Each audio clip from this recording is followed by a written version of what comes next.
Today we have the 2022 Tesla Model Y.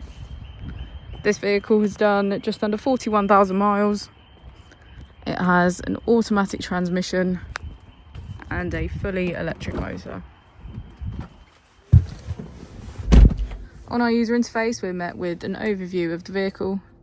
This allows us to open the bonnet, charging port and boot, all from within inside the car.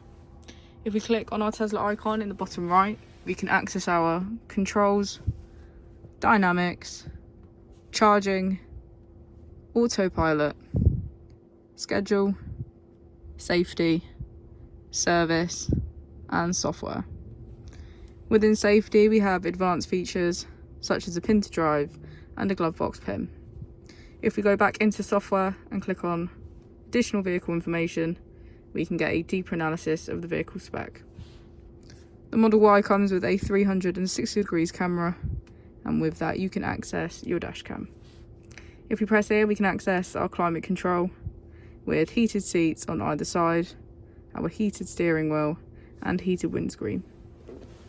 As we go into the back of the vehicle, we can see that it has a full leather black interior and get a good view of our panoramic roof.